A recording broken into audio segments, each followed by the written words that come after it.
Hello everyone, how are you all. I hope आपका preparation सही चल रहा है for CA foundation law November 2020। All the best students for your examination and here with the best wishes I have came up with your revision session for CA foundation law. And friends, अब तक हमने companies act और Indian contract act के unit number 1, 2, 3 and 4 इनके revision complete कर लिया है। अगर किसी ने इन वीडियोस को नहीं देखा है तो प्लीज जाके इन वीडियोस को पहले देख लीजिएगा और फिर इस वीडियो पे जंप कीजिएगा। तो आज के लेक्चर पे, जैसे मैंने प्रॉमिस किया था लास्ट लेक्चर पे, कि मैं आज जो कॉन्ट्रैक्ट एक्ट का जो बचा हुआ पार्ट है, that is unit number 5 and 6, उसको कंप्लीट करने जा रहा हूं। तो let's get started with that revision.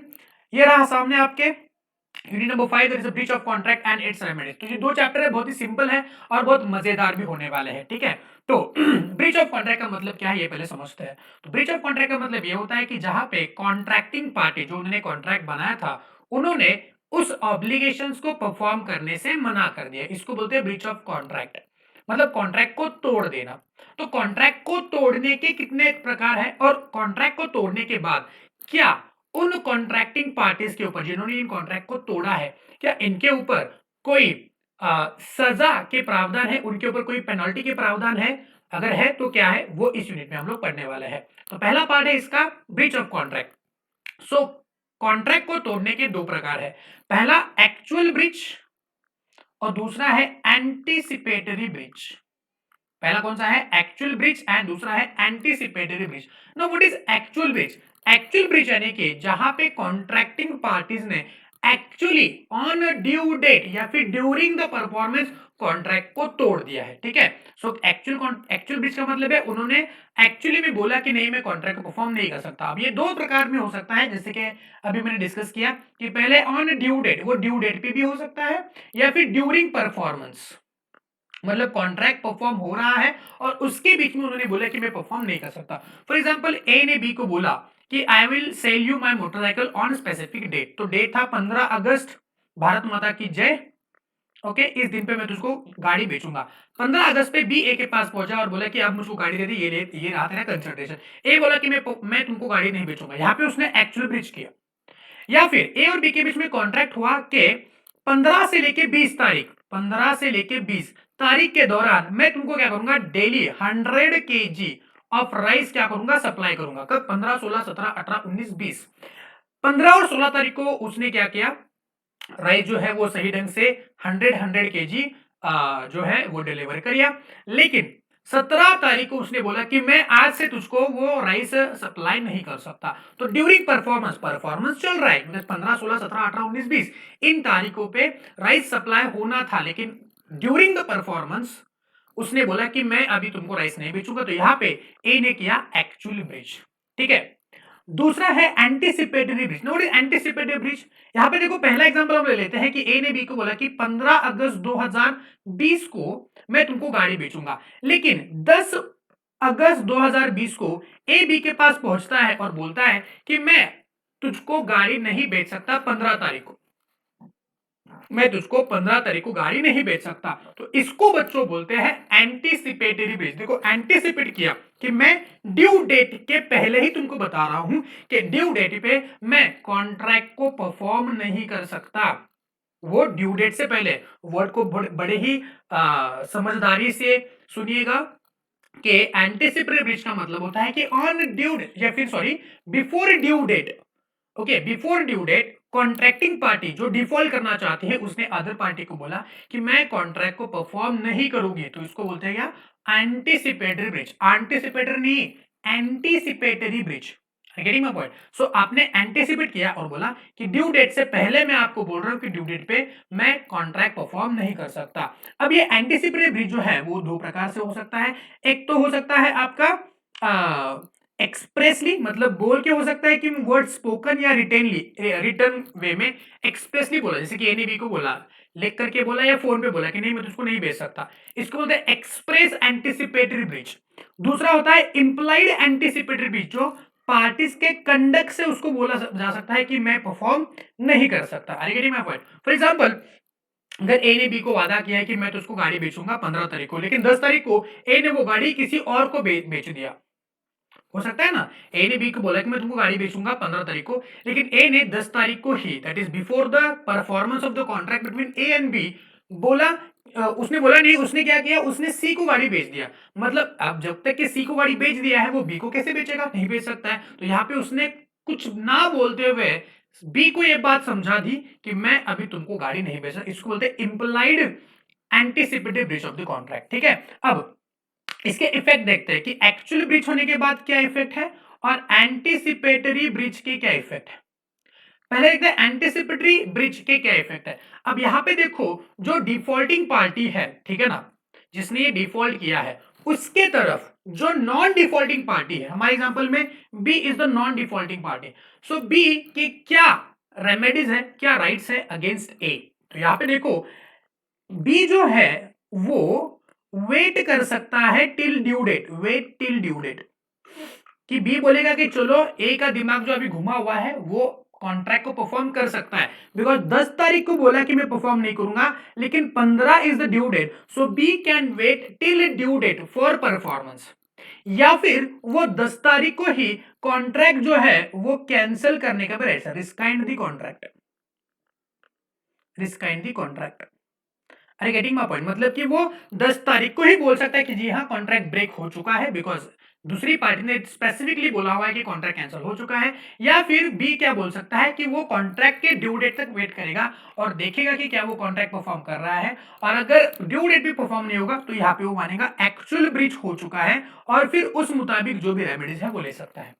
ठीक है, मतलब दो प्रकार है किसके, नॉन डिफॉल्टिंग पार्टीज के। वो एक तो कॉन्ट्रैक्ट को स्टिल अलाइव ट्रीट कर सकता है और ड्यू डेट तक वेट कर सकता है, या फिर वो उसी दिन, जिस दिन उसको पता चला कि सामने वाली पार्टी परफॉर्म नहीं करना चाहती है, तो उसी दिन वो कॉन्ट्रैक्टिंग पार्टीज को बोल सकता है कि ठीक है कॉन्ट्रैक्ट कैंसिल होगा, और वो क्या कर सकता है, डैमेजेस के लिए क्लेम कर सकता है। ठीक है, तो ये एंटीसिपेटरी ब्रीच के जो है वो ये दो प्रकार हो सकते हैं। अब एक्चुअल ब्रीच का मतलब क्या होता है, एक्चुअल ब्रीच मतलब कि at the time of performance of the contract या फिर during the performance of the contract contract cancel हो सकता है। ठीक है, तो ये हमने डिस्कस कर लिया। अब एंटीसिपेटरी ब्रीच हो या फिर एक्चुअल ब्रीच हो, बिकॉज एंटीसिपेटरी ब्रीच में वो क्या करेगा, पहले ही डिसाइड करेगा कि आपको वेट, ड्यू डेट तक वेट करना है नहीं करना है, ड्यू डेट तक वेट करेगा, और ड्यू डेट पे उसको पता चला कि हाँ कॉन्ट्रैक्ट कैंसिल हो रहा है या फिर कॉन्ट्रैक्ट कैंसिल अभी वो कॉन्ट्रैक्ट को परफॉर्म ही नहीं कर रहा है, तो वो एक्चुअल ब्रीच के जो भी उसके कॉन्सिक्वेंस है वो उसको अवेलेबल है। और अगर बिफोर ड्यू डेट जब उसको पता चलता है कि other party is not performing the contract, not ready to perform the contract, तो उस टाइम भी वो ब्रीच ट्रीट करके उसके रेमेडीज क्लेम कर सकता है। और एक्चुअल ब्रीच में तो यहाँ पे ड्यू डेट पे या ड्यूरिंग द परफॉर्मेंस ही क्या हो रहा है बोलो, उसका ब्रीच ऑफ कॉन्ट्रैक्ट हो रहा है। तो जो भी हो आपके पास रेमेडीज क्या क्या है, तो रेमेडी देखो, पहला रेमेडी यहाँ पे सूट फॉर डैमेजेस। अब डैमेज का मतलब होता है उसको बोलते हैं लॉसेस। ओके, तो जो भी लॉसेस हो रहे हैं किसको, जो भी नॉन डिफॉल्टिंग पार्टी है उसको, जिसने डिफॉल्ट किया है उसने लॉसेस रिकवर करके देने हैं। अब इसके भी बहुत सारे प्रकार हैं, normal damages, special damages, vindictive damages, suit for quantum merit, suit for और भी जो सारी बातें हैं वो भी इसमें है, ये डिस्कस करेंगे, थोड़ा वेट करो। उसके बाद रेसिशन ऑफ कॉन्ट्रैक्ट, रेसिशन यानी कि कॉन्ट्रैक्ट को कैंसिल करने का उसके पास राइट है। सामने वाले पार्टी जैसे कि बी है, बोलेगा चल आपसे कॉन्ट्रैक्ट कैंसिल हो गया, मैं तेरे से कुछ एक्सपेक्ट ही नहीं कर रहा हूं, मैं कॉन्ट्रैक्ट को कैंसिल कर रहा हूं। दूसरा, तीसरा है suit for specific performance. Suit for specific performance मतलब क्या होता है, यहां पे बच्चों ये ट्रीट होगा कि the damages are not adequate remedy, damages are not adequate remedy. इसका मतलब क्या है बच्चों, मतलब कि अगर सामने वाली पार्टी बोल रही है कि ठीक है मैंने कॉन्ट्रैक्ट को कैंसिल किया, लेकिन ये लेते ना, जो भी खर्चा है ये खर्चा ले ले और चुप बैठ, लेकिन सामने वाली पार्टी क्या बोल रही है, जो नॉन डिफॉल्टिंग है वो बोल रही है कि नहीं भैया, अरे तूने कॉन्ट्रैक्ट को कैंसिल किया है, डैमेजेस पे करके मेरा नुकसान है वो भर के नहीं होगा, अभी तुमने क्या करना है, इस कॉन्ट्रैक्ट को परफॉर्म ही करना है, बिकॉज दूसरा इस कॉन्ट्रैक्ट को परफॉर्म नहीं कर सकता, बस तू ही है, क्योंकि तुम ही हो जो इस कॉन्ट्रैक्ट को क्या कर सकता है, परफॉर्म कर सकते हैं। तो वो क्या करेगा, स्पेसिफिक परफॉर्मेंस के लिए क्लेम करेगा कि नहीं नहीं मुझको डैमेज वगैरह कुछ नहीं चाहिए, जज साहब इसको बोलो कि कॉन्ट्रैक्ट को परफॉर्म करे। आगे ना, ये जो राइट है वो माइनर के अगेंस्ट नहीं हुआ करता था, अगर हमने देखा है माइनर में। ठीक है, जैसे suit for injunction, what is suit for injunction, suit for injunction का मतलब ये होता है कि कोर्ट बोलेगा, सॉरी हम लोग कोर्ट को ऑर्डर अपील, सॉरी कोर्ट को हम लोग अप्लाई करते हैं कि हे कोर्ट, इस बंदे को आगे फ्यूचर में ये सेम वाला कॉन्ट्रैक्ट किसी और के साथ परफॉर्म करने से रोक दो, बिकॉज मेरे साथ जो है वो किसी और के साथ ना हो। मतलब ये बंदा क्या करता है, ऐसे वाले कॉन्ट्रैक्ट एंटर करता है और परफॉर्म नहीं करता है, तो जज साहब इसके ऊपर रोक लगाओ, इसको इंजेक्ट करो कि ये बंदा ऐसे वाला कॉन्ट्रैक्ट किसी और के साथ एंटर ना करवाए, तो उसको बोलते हैं सूट फॉर इंजंक्शन। ओके, मतलब मैं जो नॉन डिफॉल्टिंग पार्टी है वो कोर्ट में जाएगा और जज साहब को बोलेगा कि ये डिफॉल्टिंग पार्टी है, ये ऐसा ही करता है, किसी और का नुकसान करवा सकता है, तो जज साहब इसके राइट को छीन लो कि ये वाला कॉन्ट्रैक्ट को एंटर ना करे। लास्ट में suit for quantum merit. Suit for quantum merit का मतलब ये होता है कि मान लेते हैं कि भले डैमेज हुआ है, लेकिन जो भी पैसा वगैरह इन्वॉल्व है उस कॉन्ट्रैक्ट में उतने का हर्जाना देंगे। या फिर मान लेते हैं कि ए और बी के बीच में कॉन्ट्रैक्ट एंटर हुआ है for supply of 500 KG of rice. अब ए ने बी को 200 केजी का राइस सप्लाई कर दिया है, तो यहाँ पे B is bound to pay A the rice of 200 KG which has supplied, और 300 केजी का राइस सप्लाई ना करने की वजह से जो भी डैमेजेस बी के बनते हैं उतने ही वो क्या करेगा, क्लेम करेगा, not for the whole contract. ठीक है, अब बढ़ते हैं सूट फॉर डैमेजेस की तरफ, इसको डिटेल में डिस्कस करते हैं। तो यहाँ पे देखो suit for damage, what is suit for damage? It is a compensation for loss. मतलब जो भी नुकसान हुआ है नॉन डिफॉल्टिंग पार्टी का, वो नुकसान वो क्या करेगा, भरपाई करके दे देगा। ठीक है, अब इसके क्या क्या प्रकार है तो यहाँ पे देखते हैं। पहला है जनरल डैमेजेस या फिर ordinary damage. What is general and ordinary damages? For example अगर मान लेते हैं कि ए और बी के बीच में कॉन्ट्रैक्ट हुआ है for selling the rice, for selling the rice on 15th of August 2020। समझना समझना बच्चों, को इसके ऊपर सवाल आ सकता है। ओके, एट रुपीज 5000 पर केजी, और उनका कॉन्ट्रैक्ट हुआ था फॉर 10 केजी, 10 केजीज। ठीक है, अब ड्यू डेट पे ए बोल रहा है कि मैं कॉन्ट्रैक्ट को, मैं राइस को तुमको बेचूंगा नहीं। अब बी को क्या करना पड़ेगा, बी को ये राइस मार्केट से खरीदी करना पड़ेगा, बिकॉज उसको तो उस दिन पे राइस चाहिए, बिकॉज उसके घर पे जो भी फंक्शन वगैरह है। लेकिन मार्केट पे जाता है, जो मार्केट प्राइस जो है वो मार्केट प्राइस है एट रुपीज 5500 पर केजी। तो पर केजी बी को 500 रुपए का नुकसान हो रहा है, 500 रुपए का नुकसान हो रहा है, और 500 multiplied by 10 is equal to 5000 rupees का जो लॉस है वो बी को हो रहा है। तो इस केस में ए ने इस कॉन्ट्रैक्ट का ब्रीच करने के बाद बी को ये 5000 रुपए दे देने हैं। वाई? बिकॉज उसने कॉन्ट्रैक्ट कैंसिल करने की वजह से बी को इतना नुकसान हो रहा है। इसको बोलते हैं कि ऑर्डिनरी डैमेजेस। उसके बाद स्पेशल डैमेज है ना। What is special damages? Special damage का मतलब ये होता है कि ऐसे वाले डैमेजेस, ओके देखो यहां पे, ऐसे वाले डैमेजेस जिसका, ओके ऐसे वाले डैमेजेस जिसका इंटीमेशन कॉन्ट्रैक्टिंग पार्टी ने ऑलरेडी दे दिया है, यानी कि ए और बी के बीच में कॉन्ट्रैक्ट एंटर हुआ है, okay for selling the rice.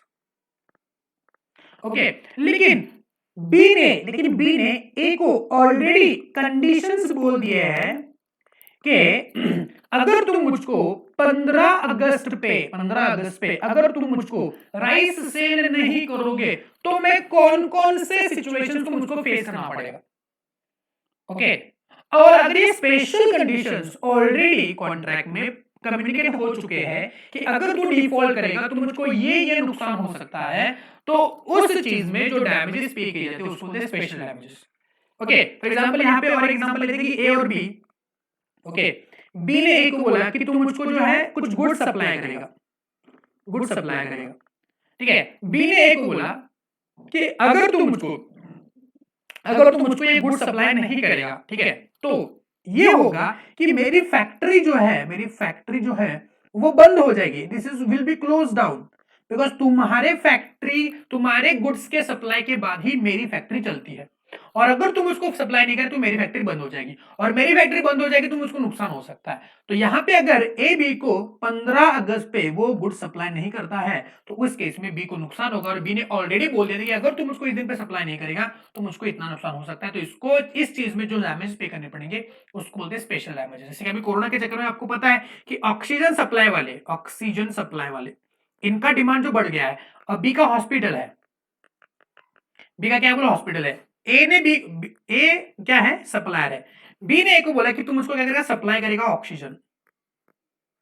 Okay, oxygen, okay, दिन का तुम मुझको कुछ मानते हैं कि एक 100 सिलेंडर्स ऑफ ऑक्सीजन सिलेंडर्स तुम उसको सप्लाई करेगा। ठीक है, अगर तुम उसको सप्लाई नहीं करेगा तो मेरे पेशेंट को मैं ऑक्सीजन नहीं दे सकता, और उस केस में मेरा रेवेन्यू लॉस हो सकता है, बिकॉज पेशेंट मर जाएंगे या फिर पेशेंट मेरे पास नहीं आएंगे, बोलेंगे कि अरे इसके पास कुछ ऑक्सीजन ही नहीं तो इसके पास क्यों जाए, तो मेरा क्या नुकसान हो सकता है। तो ये कंडीशन जो है वो बी ने ऑलरेडी कम्युनिकेट कर दी है ए को, और अगर ए बी को पर डे का 100 सिलेंडर सप्लाई नहीं करेगा तो उस केस में बी को नुकसान होगा, तो उस केस में जो नुकसान की भरपाई बी ए से क्लेम करेगा, इसको बोलते हैं special damages. Are you getting my point? Okay, next one है विंडिक्टिव या फिर exemplary damages. What is vindictive and exemplary damage? यहाँ पे देखो, ये विंडिक्टिव या एग्जाम्पलरी डैमेजेस है वो दो ही केस में दिए जाते हैं। एक तो अगर किसी ने किसी के साथ शादी करने का कॉन्ट्रैक्ट एंटर किया या फिर प्रॉमिस किया और वो उसको तोड़ेगा, तो उस केस में जो डैमेजेस क्लेम होते हैं उसको बोलते हैं विंडिक्टिव।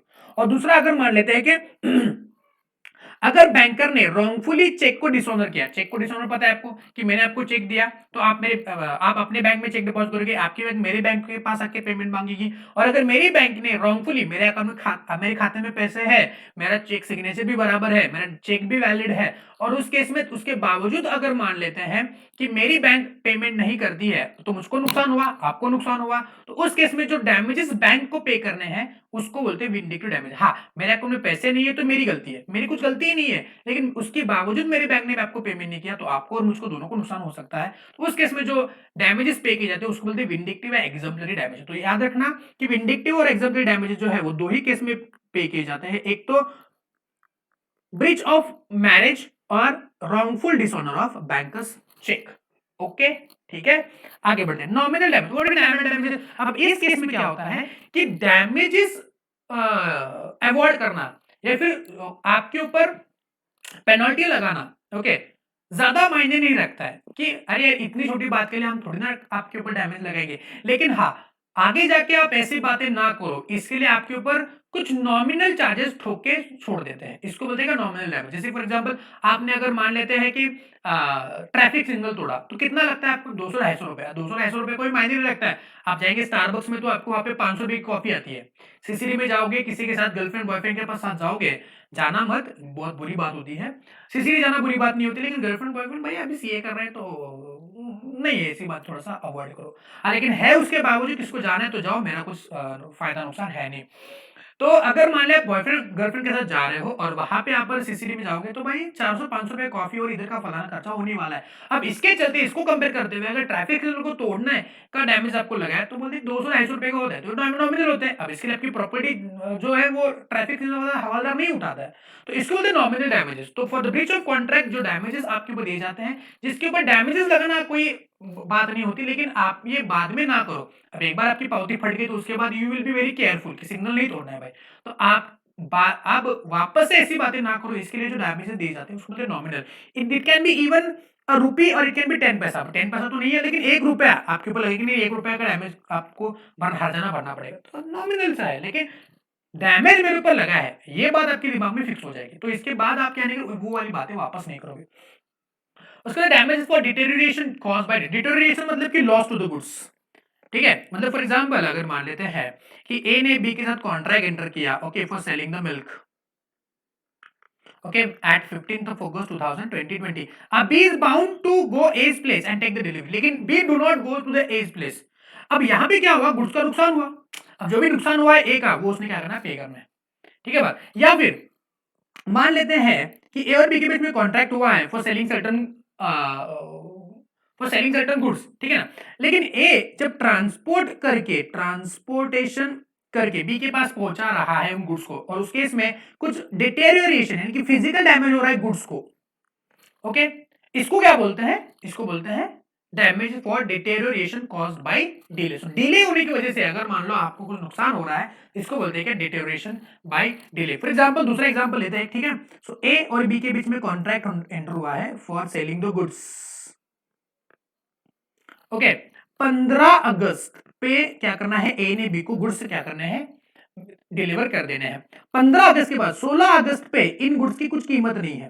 फॉर एग्जांपल, अगर ये 15 अगस्त झंडा ऊंचा रहा हमारा, सो जो झंडे वगैरह बेचते हैं ना, झंडे बेचते हैं ना मार्केट में, तो वो वाला था। ए क्या था? मैन्युफैक्चर था झंडों का, और बी क्या था? ट्रेडर था। तो 16 अगस्त पे झंडे कोई खरीदेगा क्या? नहीं खरीदेगा। तो जो भी 16 अगस्त पे जो भी झंडे हैं वो बी के पास पहुंच के क्या फायदा है? 15 अगस्त पे नहीं, 16 अगस्त पे ए ने क्या किया? झंडे बी के पास पहुंचा दिए। बताएंगे उसको फायदा है? नहीं है, बिकॉज अब ये मर्चेंटेबल क्वालिटी के नहीं रहे, वो ट्रेडिंग क्वालिटी के नहीं रहे गुड्स, ऐसा ना। तो इस केस में क्या हो जाएगा? इसको बोलते हैं डिटेरियोरेशन कॉज्ड बाय डिले। उसके बाद प्रीफिक्स डैमेज, ये तो सिंपल है। ए और बी के बीच में कॉन्ट्रैक्ट हुआ है, ठीक है ना, और ए और बी ने दोनों ने मिलके कॉन्ट्रैक्ट में ये बात लिखी हुई है कि अगर कोई भी ब्रिज करेगा तो उसके ऊपर हम लोग 5 करोड़ रुपए का हर्जाना लगाएंगे। सही बात है। और अगर ए और बी दोनों में से किसी ने अगर कॉन्ट्रैक्ट परफॉर्म नहीं किया तो 5 करोड़ का उसके ऊपर क्या लगेगा, डैमेजेस लगेगा। तो इसको बोलते हैं क्या,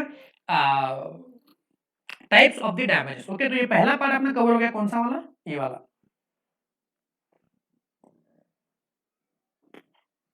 सूट फॉर डैमेजेस।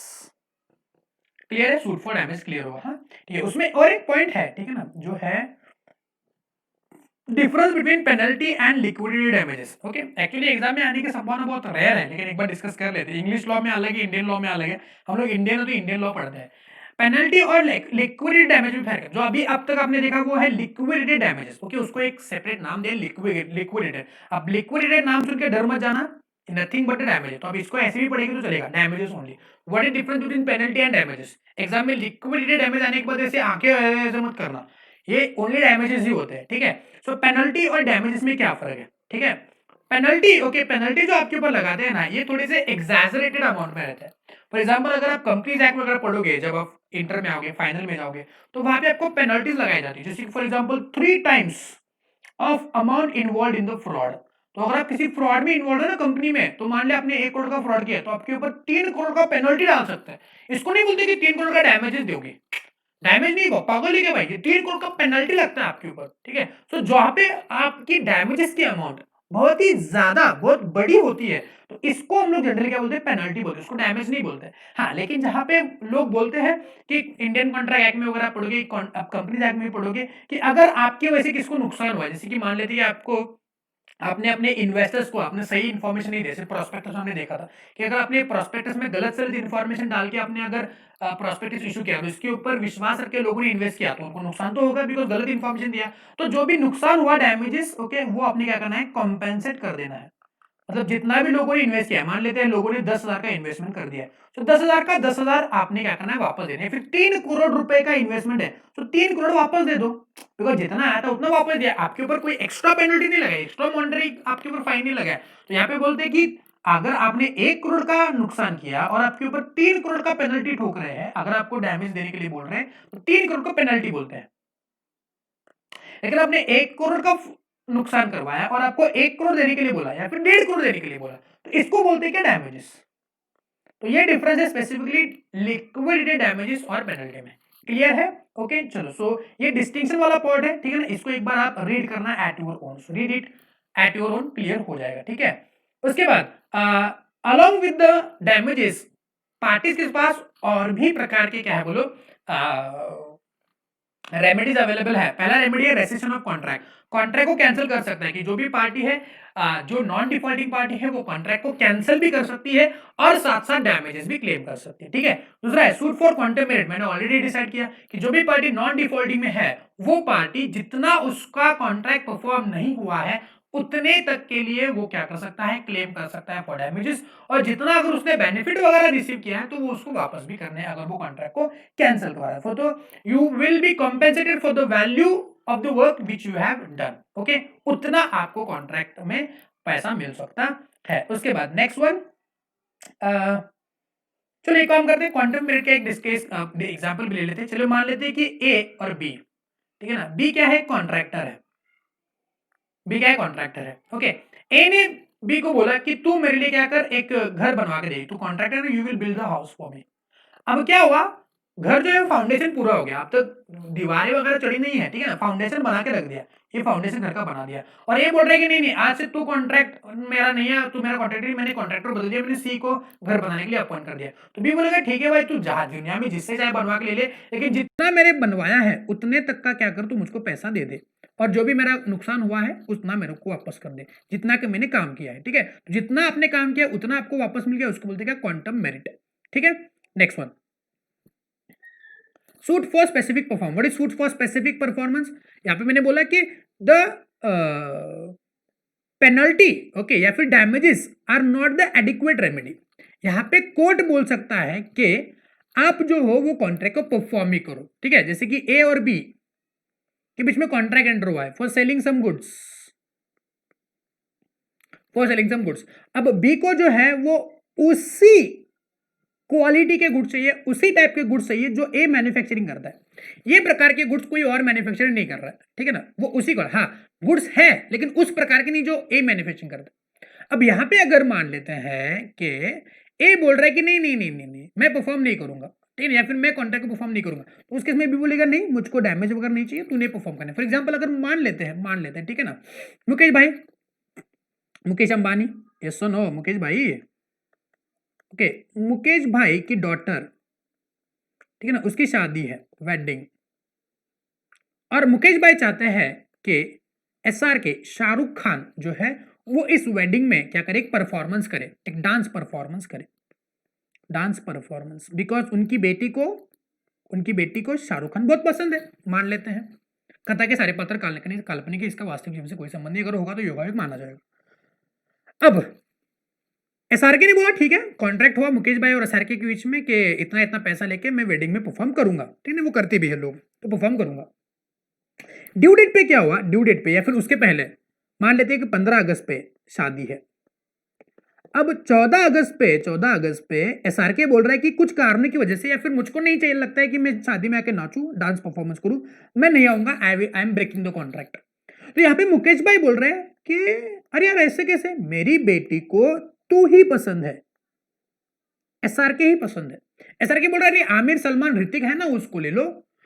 बेटी को पूछा अरे यार वो आमिर ऋतिक सलमान वगैरह चलता है क्या, बुड्ढी बोले नहीं नहीं नहीं नहीं उसने ही करना है। तो यहाँ पे कोर्ट में चले गए मुकेश भाई और बोले कि एसआरके को बोलो उसने मेरे साथ कॉन्ट्रैक्ट किया, वही आके परफॉर्म करे, कोई और आके परफॉर्म नहीं कर सकता। तो यहाँ पे डैमेजेस, एसआरके बोल रहे कितने का कॉन्ट्रैक्ट हुआ था, तो बोल रहे हमारा 3 करोड़ का कॉन्ट्रैक्ट हुआ, ये ले 6 करोड़ रुपए, ओके, और चुप बैठ, मुझको क्या नहीं करना, परफॉर्म नहीं करना। मुकेश भाई बोले पागल है क्या, 6 करोड़ मुझको पैसे का पावर दिखा रहे, मुझको पैसा दिखा रहे तू, ठीक है, पैसे का पावर मुझको मत दिखा तू, यस नो, 6 करोड़ नहीं चाहिए मुझको, परफॉर्मेंस ही चाहिए और तेरा चाहिए, किसी और का नहीं चाहिए। उसको बोलते हैं suit for specific performance, clear है।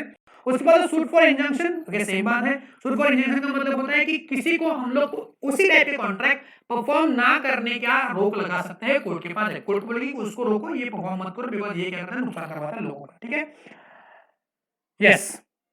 इसको क्या बोलते हैं, ये क्या है, ये आपके कुछ प्रकार के क्या है बोलो, ब्रीच ऑफ कॉन्ट्रैक्ट के रेमेडीज है, ठीक है ना। आई थिंक आपको ये चैप्टर क्लियर भी, आपको यूनिट नंबर 5 भी आपका कवर हो चुका है। तो इस चैप्टर में क्या क्या पढ़ा, इसमें हम देखा कि ब्रिज जो है वो कितने प्रकार के होते हैं और ब्रिज के बाद उसके क्या क्या रेमेडीज होते हैं वो हमने डिस्कस कर लिए, क्लियर है, पक्का मान लीजिए इंपॉर्टेंट यूनिट, बिकॉज इसके ऊपर आपको केस स्टडी वाले सवाल आ सकते हैं। अगर कुछ डाउट है तो कमेंट बॉक्स में मुझको जरूर पूछना। Next one, unit number 6, that is the last unit from the Indian Contract Act, contingent and quasi contract। तो इसको भी दो पार्ट में डिवाइड है, पहला है contingent contract और दूसरा है quasi contract। quasi contract को हमने पहले देख लिया है, ठीक है, उसको अभी देखेंगे, रिवाइज भी करेंगे डिटेल में, लेकिन contingent contract को अब तक हमने नहीं देखा है, इसको हम लोग डिस्कस करते हैं। What is contingency, पहले देखते हैं contingent का मतलब क्या होता है। contingent का मतलब होता है फ्यूचर, ओके, इवेंट, ओके, ऐसे कॉन्ट्रैक्ट जो किसी फ्यूचर इवेंट पे डिपेंड करते हैं, मतलब ऐसे कॉन्ट्रैक्ट, एक कॉन्ट्रैक्ट है, मान लो कॉन्ट्रैक्ट नंबर 1, अगर ये कॉन्ट्रैक्ट नंबर 1 ये किसी फ्यूचर इवेंट के होने, हैपनिंग और नॉन हैपनिंग पे डिपेंड करता है, मतलब कि फ्यूचर इवेंट होगा या ना होगा उसके ऊपर ये कॉन्ट्रैक्ट परफॉर्म करना है या परफॉर्म नहीं करना है, इस ये डिपेंड करता है। तो इस कॉन्ट्रैक्ट को हम लोग बोलते हैं कॉन्टिंजेंट कॉन्ट्रैक्ट, जो इस फ्यूचर इवेंट पे डिपेंड करता है। तो वापस एक बार, ऐसे कॉन्ट्रैक्ट जो किसी फ्यूचर इवेंट के होने या ना होने पे डिपेंड करता है, यानी कि इस कॉन्ट्रैक्ट का परफॉर्मेंस फ्यूचर इवेंट के हैपनिंग या नॉन हैपनिंग पे डिपेंड करता है, ऐसे कॉन्ट्रैक्ट को हम लोग कॉन्टिंजेंट कॉन्ट्रैक्ट बोलते हैं। The classic example can be the insurance contract. Insurance contract, ये सुनो, जैसे कि आपने कार का इंश्योरेंस लिया है, कार इंश्योरेंस, ओके, आप प्रीमियम भरते हो, आपका यानी कि मिस्टर ए और इंश्योरेंस कंपनी के बीच में कॉन्ट्रैक्ट हुआ है। क्या कॉन्ट्रैक्ट हुआ है कि पूरे साल भर में, मान लेते हैं कि 1/1/2020 से लेके 31 दिसंबर 2020। जनरली एक साल का कॉन्ट्रैक्ट होता है इंश्योरेंस का। तो इसमें मैं तुमको अगर प्रीमियम दूंगा कितने का, मान लेते हैं 20,000 रुपए का प्रीमियम दूंगा। इस 20,000 के प्रीमियम पे इंश्योरेंस कंपनी क्या करती है, अश्योरेंस देती है ए को कि इस दौरान अगर कार का कुछ नुकसान होता है, कार अगर एक्सीडेंट हो जाता है, कार का एक्सीडेंट वगैरह हो गया और इस चक्कर में एक्सीडेंट होने की वजह से कार को कुछ नुकसान हुआ, तो मैं तुमको जितना भी नुकसान है उसका क्या करूंगा, पैसे तुमको भर दूंगा, पैसे तुमको दे दूंगा ताकि तुम अपनी कार को रिपेयर करवा सको। तो रिपेयर के जितना भी कॉस्ट है वो इंश्योरेंस कंपनी बेयर करेगी। तो अगर कार का एक्सीडेंट होता है और अगर कार को नुकसान होता है तो जाके मैं तुमको पैसा दूंगा। तो कॉन्ट्रैक्ट हुआ है इंश्योरेंस का, ये डिपेंड करता है एक्सीडेंट होना या ना होना। एक्सीडेंट हुआ तो यहाँ पे परफॉर्म करेंगे, मतलब कॉस्ट देंगे, एक्सीडेंट नहीं हुआ तो नहीं देंगे। क्लियर है बात? तो ऐसे कॉन्ट्रैक्ट जो फ्यूचर इवेंट पे क्या करते हैं, डिपेंड करते हैं, हैपनिंग पे या नॉन हैपनिंग पे, इसको बोलते हैं कॉन्टिजेंट कॉन्ट्रैक्ट। ओके, उसके बाद what are the essentials of the contingent contract. ठीक है, अगर मान लेते हैं कि आपका कॉन्ट्रैक्ट अगर फ्यूचर इवेंट पे हैपनिंग या नॉन हैपनिंग पे डिपेंड करता है तो इसको क्या बोलते हैं, कॉन्टिजेंट। तो यही उसका पहला एसेंशियल है कि कॉन्ट्रैक्ट में कुछ ऐसे टर्म्स होने चाहिए जो जिस टर्म में लिखा होना चाहिए कि ये कॉन्ट्रैक्ट का परफॉर्मेंस फ्यूचर इवेंट के होने या ना होने पे डिपेंड है। अगर ऐसा है तो उसको बोलते हैं कॉन्टिजेंट। दूसरा जो इवेंट हम लोग बोल रहे हैं, जो फ्यूचर इवेंट की बात कर रहे हैं, वो फ्यूचर इवेंट क्या होना चाहिए, कोलैटरल होना चाहिए, collateral to the contract. Okay, now what do you mean by this collateral? Collateral का मतलब होता है कि even this event is not a part of the contract. Okay, मतलब कॉन्ट्रैक्ट हुआ, इंश्योरेंस का कॉन्ट्रैक्ट हुआ और गाड़ी का एक्सीडेंट होना, दोनों अलग अलग चीज है। This accidental part is not the term of the contract, this is not even part of the contract, even though it is not a part of the contract, but it is very essential, but it is what, very essential रे बाबा, essential। ठीक है, even though it is what, a separate act,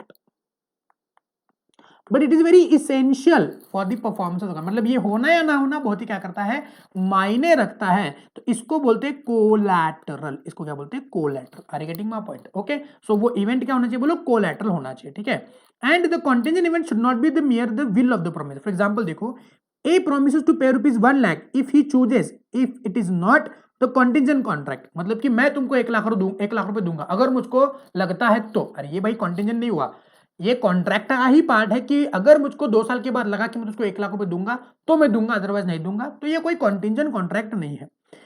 if A promises to pay ₹1 lakh if A left Delhi और Mumbai on a particular day, it is a contingent contract. मतलब तू मुंबई या दिल्ली जाएगा तो मैं तुझको 1 लाख दूंगा, तो इसको बोलते हैं कॉन्टिजेंट, बिकॉज ए मुंबई या दिल्ली जाएगा तो मैं तुझको 1 लाख दूंगा। इसको बोलते हैं कॉन्टिजेंट कॉन्ट्रैक्ट। या फिर आपके पापा ने बोला कि अगर तू सीए पास हो गया तो मैं तुझको एक मस्त आईफोन 11 लेकर दूंगा, इसको बोलते हैं कि तू सीए होगा या नहीं होगा, इसके ऊपर मैं तुझको मोबाइल फोन दूंगा या नहीं दूंगा, ये डिपेंड करता है। ठीक है, next event must be uncertain, मतलब कि अनसर्टन इवेंट होना चाहिए कि ऐसा नहीं हो कि सर्टन इवेंट होगा। जैसे फॉर एग्जाम्पल अगर मान लो आईपीएल का मैच चल रहा है, ठीक है, आईपीएल का मैच चल रहा है, CSK versus Mumbai Indians match चल रहा है, ठीक है ना भाई, बड़ा ही हाई क्लास मैच। अब यहाँ पे क्या हुआ है, ए और बी के बीच में कॉन्ट्रैक्ट देखो कैसे हो रहा है। ए बी को बोल रहा है कि अगर इस मैच में मुंबई इंडियंस जीतेगा तो मैं तुझको क्या करूंगा, 1 लाख रुपए दूंगा।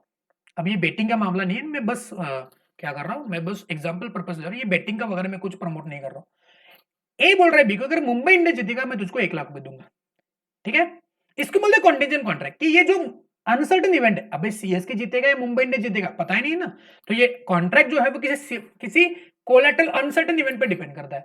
अब ए बी को बोल रहा है कि दूसरा कॉन्ट्रैक्ट है, ए बी को बोल रहा है कि इस मैच में कोई भी जीतेगा तो मैं तुझको 1 लाख रुपए दूंगा। अरे भाई ये तो फिक्स्ड है, ये सर्टन है कि मैच है तो कोई तो जीतेगा कोई तो हारेगा। ऐसा नहीं कि मतलब कि मुंबई इंडियंस जीतेगा, कैसे पता, नहीं सीएसके जीतेगा, कैसे पता, पता नहीं रे।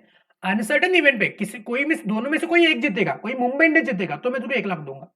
ऐसा बोलेगा कि इस मैच में दोनों में से कोई एक जीतेगा तो 1 लाख रुपए दूंगा। दोनों में से कोई एक जीतना ये सर्टन है, तो इसको आप लोग क्या नहीं बोलते हैं, कोलैटरल, इसको बोलते कॉन्टिजेंट कॉन्ट्रैक्ट नहीं बोलते। ठीक है, नेक्स्ट रूल्स रिगार्डिंग एनफोर्समेंट, ये कब कॉन्ट्रैक्ट एनफोर्स होता है, अगर आपका कॉन्ट्रैक्ट किसी इवेंट के हैपनिंग पे डिपेंड करता है तो वो इवेंट होने पे ही आपको पैसे मिलेंगे। फॉर एग्जांपल अगर ए बोल रहा है बी को कि अगर तू सी से शादी करेगा तो मैं तुझको 1 लाख दूंगा, तो यहाँ पे हैपनिंग पे डिपेंड करता है, तो ए बी से शादी करेगा तो बी ए से 1 लाख मांग सकता है। ठीक है, अगर ये कॉन्ट्रैक्ट कुछ ना होने पे डिपेंड करता है, फॉर एग्जांपल ए बी से कॉन्ट्रैक्ट कर रहा है कि अगर तू सी से शादी नहीं करेगा तो मैं तुझको 1 लाख दूंगा, तो बी सी से शादी नहीं करेगा तभी ए से 1 लाख क्लेम कर सकता है, अदरवाइज नहीं क्लेम कर सकता। ठीक है, तो कॉन्ट्रैक्ट कुछ होने पे डिपेंड करता है तो कुछ होने पे ही कॉन्ट्रैक्ट एनफोर्स होगा, और कॉन्ट्रैक्ट अगर कुछ ना होने पे डिपेंड करेगा तो कुछ ना होने पे ही कॉन्ट्रैक्ट एनफोर्स होगा। Next one, a contract would cease to be enforceable if the contingent upon the living person when the living person does something to make the event or conduct impossible to happen. For example देखो यहाँ पे where A agrees to pay B a sum of rupees so and so if B marries C married D. अब यहाँ पे क्या हुआ, A ने B को बोला कि अगर तू C से शादी करेगा तो मैं तुझको पैसे दूंगा, लेकिन यहाँ पे हुआ यूं कि C ने D से शादी कर ली, तो इस केस में it is impossible now to marry C। तो यहाँ पे क्या हो गया कि इम्पॉसिबल हो गया हैपन, तो इस केस में क्या नहीं हो सकता, बोलो कॉन्ट्रैक्ट परफॉर्म नहीं हो सकता। Contingent upon happening of specified event with in fix time, for example A promises to pay a sum of rupee if certain ship returns with in year. तो ए ने बी को बोला कि अगर ये शिप वापस आएगा 1 साल के अंदर तो मैं तुझको पैसा दूंगा। शिप वापस आया लेकिन 1 साल के बाद आया तो पैसे देने के लिए लायबल है, नहीं 1 साल के अंदर आया तो पैसे देने के लिए लायबल है। उसके बाद contingent events on specified event not happening within fixed time. A promised to pay B a sum of rupee if a certain ship does not return within a year. अगर 1 साल के अंदर शिप वापस नहीं आया तो पैसे दूंगा, तो अगर 1 साल के अंदर वापस आया तो पैसे मिलेंगे कि नहीं, 1 साल के बाद आया तो पैसे मिलेंगे। कंटीजेंट अपॉन इम्पॉसिबल एक्ट, तो इम्पॉसिबल इवेंट के ऊपर आप क्या नहीं कर सकते, कॉन्ट्रैक्ट कैंसिल नहीं, आप कॉन्ट्रैक्ट को नहीं बना सकते, तो ये क्या हो जाएंगे, वॉइड हो जाएंगे। For example A and B promises, A agrees to pay B 1 lakh rupee if sun rises in the west next morning, तो ये पॉसिबल ही नहीं है, तो ऐसे इवेंट पे ऊपर आप कॉन्ट्रैक्ट नहीं बन सकते, तो ये कॉन्ट्रैक्ट क्या है, वॉइड हो जाएंगे। ठीक है, नीचे आपको कॉन्टिंजेंट और वेजरिंग के बीच में डिफरेंस दिया हुआ है। वेजरिंग और कॉन्टिंजेंट में क्या फर्क है, देखो आपको सिमिलर लग सकते हैं लेकिन ये क्या डिफरेंस है, देखो a contingent contract is a contract to do और not to do something with reference to collateral event, तो ये कॉन्टिंजेंट होते हैं वो कोलैटरल इवेंट पे डिपेंड करते हैं, तो कॉन्टिंजेंट कोलैटरल दोनों याद रखना। कॉन्टिंजेंट कॉन्ट्रैक्ट एग्जाम में आया तो आपके दिमाग में होना चाहिए collateral, contingent collateral, contingent collateral, collateral contingent, contingent collateral, collateral contingent collateral, collateral contingent, contingent collateral, collateral contingent, याद रखना। वेजरिंग क्या होता है, वेजरिंग एग्रीमेंट आपने देखा है, तो वेजरिंग एग्रीमेंट में there is a promise to pay money और money is worth, okay, with reference to certain uncertain event which is happening और नॉन हैपनिंग। तो ये जो अनसर्टेन इवेंट होता है ना, ये कोलैटरल नहीं होता है, जैसे कि कॉन्टिंजेंट में कोलैटरल इवेंट होता है, भले वो पार्ट नहीं है उस कॉन्ट्रैक्ट का लेकिन ये कॉन्ट्रैक्ट उसके ऊपर डिपेंड करता है। लेकिन वेजरिंग में जो कॉन्ट्रैक्ट होता है वो कोलैटरल नहीं होता है, वो तो होना ही है, वो तो होना ही है, मतलब उसका और इस कॉन्ट्रैक्ट को कोई संबंध नहीं है। जैसे कि अगर मैं तुमको पैसे दूंगा, अगर ये हॉर्स जीतेगा तो हॉर्स तो जीतना ही है भाई, हॉर्स तो जीतना ही है, तुमने कॉन्ट्रैक्ट बनाया नहीं बनाया इसके ऊपर हॉर्स का जीतना ना जीतना ये डिपेंड नहीं करता है, हॉर्स तो जीतेगा नहीं जीतेगा वो उसकी बात है, तुम्हारा कॉन्ट्रैक्ट करने से वो इवेंट पे कोई कनेक्शन है क्या, नहीं है। जैसे कि इंश्योरेंस कॉन्ट्रैक्ट में तुमने प्रीमियम दिया और उसको बोला कि मेरी कार अगर ठुकी नहीं ठुकी तो पैसे तुम मुझको देना, तो ये जो इवेंट है ठुकना ना ठुकना ये कोलैटरल है टू द मेन इवेंट। तुमने कॉन्ट्रैक्ट बनाया कि हॉर्स जीतेगा, मतलब हॉर्स रेस चल रही है, तुमने बोला कि ये हॉर्स जीतेगा तो मैं तुमको पैसा दूंगा, तो यहां पे जो हॉर्स जीत रहा है या फिर हॉर्स रेस चल रही है, जो तुम्हारे कॉन्ट्रैक्ट एंटर करने से हॉर्स रेस नहीं लगी है, हॉर्स रेस तो ऑलरेडी लगी हुई है, डिफरेंस समझो। तो वेजरिंग एग्रीमेंट में जो अनसर्टेन इवेंट है वो कोलैटरल नहीं होता है। Contingent contract may not contain the reciprocal promises, wagering contract consist reciprocal, मतलब कि अगर जीता तो तुम मुझको इतना देना, अगर हारा तो मैं तुमको इतना दूंगा। जैसे कि इंश्योरेंस कॉन्ट्रैक्ट में गाड़ी ठुकने के बाद पैसे नहीं, प्रीमियम तो अभी देने हैं, गाड़ी ठुकेगी नहीं ठुकेगी तो मैं तुमको पैसा दूंगा, लेकिन वेजरिंग में नहीं है, अगर जीता तो तुम मुझको देना, अगर हारा तो मैं तुमको दूंगा। ठीक है, तो ऐसी बात है। Uncertain event it is a collateral, और यहाँ पे वेजरिंग में कोलैटरल नहीं होता है। Nature of contract it is a wagering, the contingent contract may not be wagering in nature but wagering contract और कॉन्टिजेंट, मतलब दोनों क्या है, वेजरिंग जो कॉन्ट्रैक्ट है वो कॉन्टिजेंट के नेचर के होते हैं लेकिन हमेशा कॉन्टिजेंट वाले वेजरिंग नहीं होता है। इंटरेस्ट से पढ़ी, contracting parties have interest in the subject matter, लेकिन वेजरिंग में इंटरेस्ट नहीं होता है। Weapon of mutuality, contingent contract is not based on contract mutual loss और गेन, लेकिन वेजरी में जीतना या हारना डिपेंड हो। इंश्योरेंस का एग्जांपल ले लो ना, effect of contract, contingent contract है वैलिड, लेकिन वेजरिंग एग्रीमेंट वॉइड होता है सब्जेक्ट टू सम कंडीशंस, कुछ कुछ वेजरिंग एग्रीमेंट वैलिड भी होते हैं, ठीक है। Last one quasi contract. What is quasi contract? मैंने आपको बताया था कि section number 10 of the contract act tells us that there are some essential elements कि जो एक कॉन्ट्रैक्ट में होने चाहिए तभी जाके कॉन्ट्रैक्ट होते हैं, वैलिड होता है। लेकिन कुछ कॉन्ट्रैक्ट ऐसे होते हैं जिनमें सेक्शन नंबर 10 के इसेंशियल्स नहीं होते हैं, मतलब कि एक हाथ दूसरा इसेंशियल क्या रहता है, नहीं रहता है, लेकिन उसके बावजूद हम उस कॉन्ट्रैक्ट को क्या बोलते हैं, कॉन्ट्रैक्ट ही बोलते हैं, भले ही इस कॉन्ट्रैक्ट में इसेंशियल्स फॉर वैलिड कॉन्ट्रैक्ट नहीं है। तो resemble the contract which resembles to the valid contract, ऐसे कॉन्ट्रैक्ट जो एक वैलिड कॉन्ट्रैक्ट के जैसे रिजेंबल करते हैं, उन कॉन्ट्रैक्ट को हम लोग क्या बोलते हैं, क्वाजी कॉन्ट्रैक्ट, या फिर उन कॉन्ट्रैक्ट को हम लोग क्या बोलते हैं, रिजेंबलिंग कॉन्ट्रैक्ट। फॉर एग्जांपल यहाँ पे देखो कौन कौन से कॉन्ट्रैक्ट क्वाजी कॉन्ट्रैक्ट होते हैं। पहला, या फिर समझने के लिए मैं बोलता हूं finder of goods. Finder of goods को ले लेते हैं समझने के लिए। What is finder of goods? मैंने आपको बोला ना एग्जांपल कि मान लेते हैं मैं तो रास्ते से जा रहा था, भेलपुरी खा रहा था, मैं तो रास्ते से जा रहा था, भेलपुरी खा रहा था, भेलपुरी खाते खाते मेरा मोबाइल गिर गया। अब किसी को मेरा मोबाइल मिल गया, अब मैं वहां पे मैं तो भेलपुरी खा के डकार लेके घर चला गया, फिर मेरा मोबाइल वहां पे गिरा हुआ है। अब जिस बंदे को मेरा मोबाइल वहां पे मिलेगा, जिस बंदे को मेरा मोबाइल वहां पे मिलेगा, उस बंदे ने क्या वो गुड्स जो उसको मिले, तो उस बंदे को फाइंडर ऑफ गुड्स बोलूंगा मैं उस बंदे को। तो क्या उस बंदे ने वो मोबाइल अपना समझ करके इस्तेमाल करना है, या फिर he should try to find मी?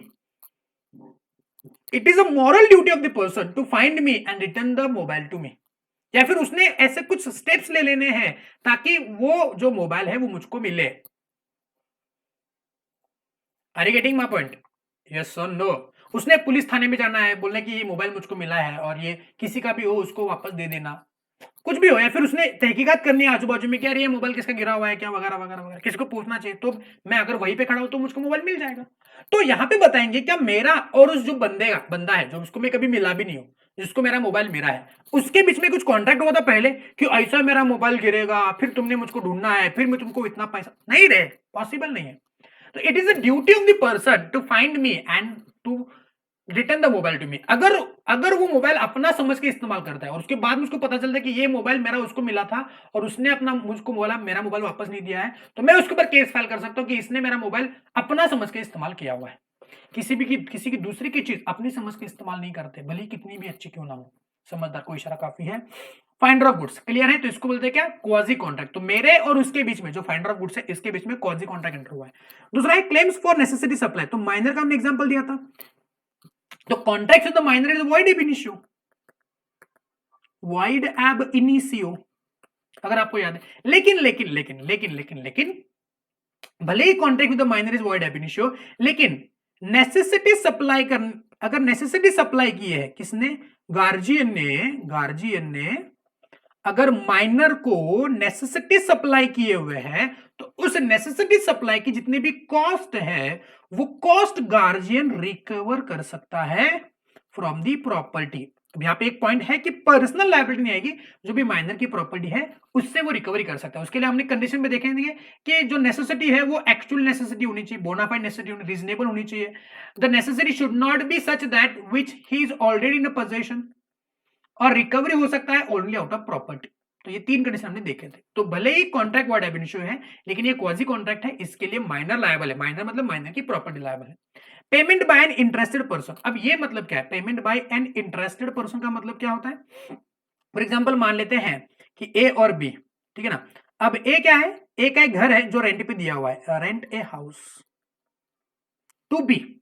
अब जो प्रॉपर्टी टैक्स है उस घर का, ओके, वो ड्यू है, और म्युनिसिपल कॉर्पोरेशन का क्या आ गया, नोटिस आ गया कि अगर तुम इस प्रॉपर्टी का रेंट प्रॉपर्टी टैक्स भरोगे नहीं तो हम प्रॉपर्टी सीज करेंगे। अब अगर प्रॉपर्टी सीज होगी तो बी रहेगा कहां पे, बिकॉज वो ही उस घर में रहता है। तो बी ने क्या किया, ए के बिहाफ पे वो प्रॉपर्टी टैक्स पे कर दिया, ही पेड द टैक्स। अब इससे क्या हुआ, घर बच गया, because he is interested in payment that amount to the municipal corporation. तो यहाँ पे जो भी पे हुआ है अमाउंट वो इससे रिकवरी कर सकता है, भले ही ए और बी के बीच में कुछ कॉन्ट्रैक्ट एंटर नहीं हुआ है कि तो प्रॉपर्टी टैक्स भरेगा, लेकिन उसने क्या, इंटरेस्टेड पर्सन है भी, उसने पेमेंट किया, लेकिन वो पेमेंट उससे रिकवर कर सकता है। उसके बाद है obligation of a person enjoying the benefit of non gratuitous act. Okay, देखो एग्जांपल क्या है आप इसका। Yes, A tradesman leaves the goods at B's house by mistake and B treats the goods and his own. For example, ऐसा हो गया कि मान ले कोई स्टूडेंट है, स्टूडेंट नंबर 1 और यहाँ पे स्टूडेंट नंबर 2। ठीक है, स्टूडेंट नंबर 1 ने क्या किया, डोमिनोज से एक पिज्जा ऑर्डर कर दिया। ठीक है, अब स्टूडेंट नंबर 1 और स्टूडेंट नंबर 2 एक ही बिल्डिंग में रहते हैं।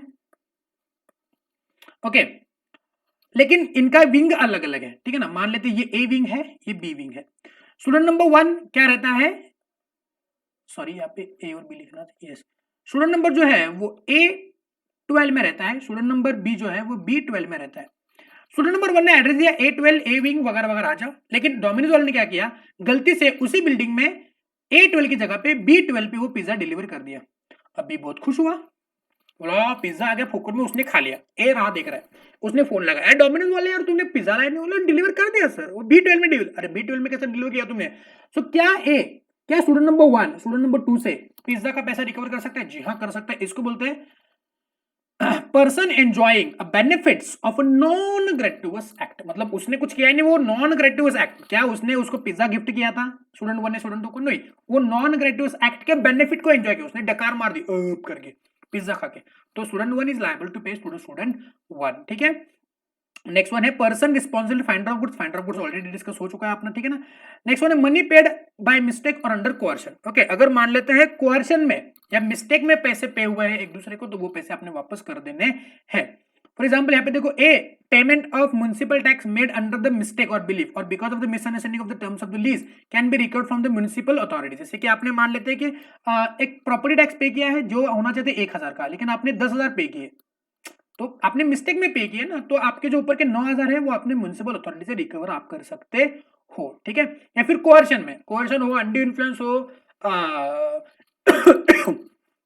तो इस चक्कर में आपने किसी कोई पैसे वगैरह पैसे अगर आपने पे वगैरह किए हैं तो आप रिकवर कर, जैसे आपने जयकांत चक्र का एग्जांपल लिया था। तो वॉइड कॉन्ट्रैक्ट हो या वॉइडेबल कॉन्ट्रैक्ट हो, इसमें अगर किसी को बेनिफिट मिले हुए है सामने वाली पार्टी को, तो उसने वापस पैसे करने। जैसे बूढ़ी बाबा ने अगर एडवांस लिया है जयकांत चक्र से, तो उसने उनको रिकवर कर देना है। ओके, ये बात हमने ऑलरेडी देख ली थी। ठीक है, एंड लास्ट वन है difference between quasi contract and contract. ठीक है ना, ये एक बार घर पर रीड करें ना, बहुत ही सिंपल सी बात है। Quasi contract there are some essentials which are absent, लेकिन वैलिड कॉन्ट्रैक्ट में सारे इसेंशियल होते हैं। क्वाजी कॉन्ट्रैक्ट ये लॉ के हिसाब से बनते हैं, लेकिन जो कॉन्ट्रैक्ट होते हैं वो पार्टीज के कंसेंट पे ही बनते हैं। ठीक है, तो यहां पे खत्म हुआ अपना इंडियन कॉन्ट्रैक्ट एक्ट का पूरा रिवीजन। ठीक है ना, अगर आपको पूरा का पूरा इंडियन कॉन्ट्रैक्ट एक्ट रिवाइज करना है तो one by one unit number 1 2 3 4 5 and 6। Okay, I think लगभग कुछ 4 लेक्चर्स रहेंगे, तो इन 4 लेक्चर्स को आपने एक के नीचे लगा के पूरे देख लेने हैं। ठीक है ना, तो फिर आपका पूरा इंडियन कॉन्ट्रैक्ट एक्ट का थरोली डिटेल में रिवीजन किया हमने, तो वो पूरा हो जाएगा। ठीक है, so this is it, Indian contract act का रिवीजन यहाँ पे खत्म हुआ है।